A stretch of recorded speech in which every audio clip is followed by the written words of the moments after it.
কর্মকর্তাদের আমি ইনফ্লুয়েন্স করেছিলাম যাতে শঙ্কর প্রাইজের টাকাটা না পায়। দুদিন বাদে বেচারার মায়ের অপারেশন, তুমি চাও না ওর মা ভালো হয়ে যাক? না, শঙ্করের মা সুস্থ হয়ে উঠলে তুমি আবার পুরনো কথাটা তুলবে। এদিকে মনতোষ বাবু বিয়ের কথাটা সবাইকে জানিয়ে দিয়েছে। একটা ক্রিমিনালের মাকে সুস্থ করার দায়িত্ব আমার নয়। টাকাটা আমি দেব না। শোনো বাবা, 25,000 টাকা আমার চাই। শঙ্করের মা যদি ভালো হয়, বাড়ি ফিরে যায়, তাহলে তুমি যাকে বলবে আমি তাকে বিয়ে করব।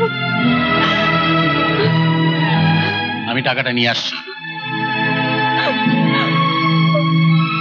দিদিমণি, এইটা কি করলা?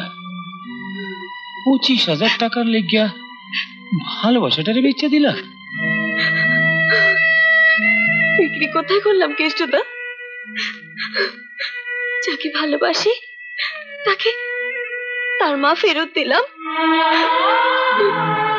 দেখো দিদি, দেশ থেকে আসনের সময় কিছু আনতে পারি নাই। বাপ মরছে, মায় গেছে, শুধু এই সোনাটুকু মায় আমার গলায় দিয়া আমায় কইছিল, কেষ্টা আমি তোর সাথে সাথে থাকলাম, তোর কোনো বিপদ হইব না। এটা কি বিপদ না? কহ, সোনাটারে বেচা যা পারো করো,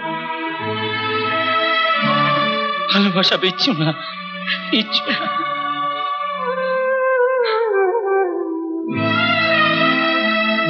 কৃষ্ণদা, তোমার মা তো আমারও মা। তার আশীর্বাদ আমি মাথায় করে রাখলাম, আমার কিচ্ছু হবে না। এটা তোমার গলাতেই থাক।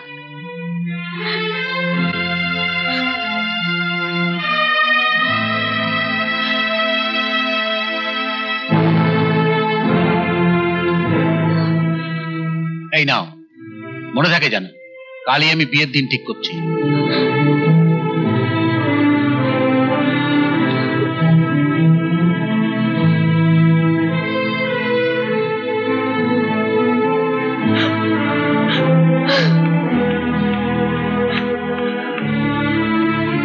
ভালো করলেন, খুব ভালো করলেন। লোক একটা বাচ্চার জন্য মাথা কইরা মরে, আর আপনি বাপ হইয়া মা এটারে শেষ করে দিলেন। কেমন বাপ মশাই আপনি? তুই হয়তো চা করে আমার লেকচার দিচ্ছিস, দেব দূর করে তারি। আরে রাখেন মশাই আপনার চাকরি, করুম না আপনার চাকরি। এই রইল আপনার চাবি, রইল আপনার টুপি, আর এই রইল আপনার জামা। দেখায় হ্যাঁ, এই নেন জামা, আর এই আপনার প্যান্ট নেন, প্যান্ট পরে দিয়ে যান, ভিতরে কিছু পরি নাই।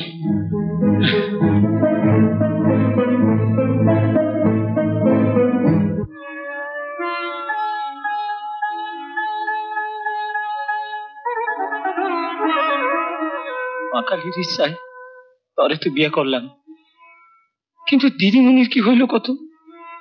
আমি রোজ মায়ের ডাকি, দেখো সব ঠিক হইয়া যাইব। তুমি চাকরি ছাড়ছো, কিন্তু দিদিমণির চাইরো না গো। ঠিকই কইছিস।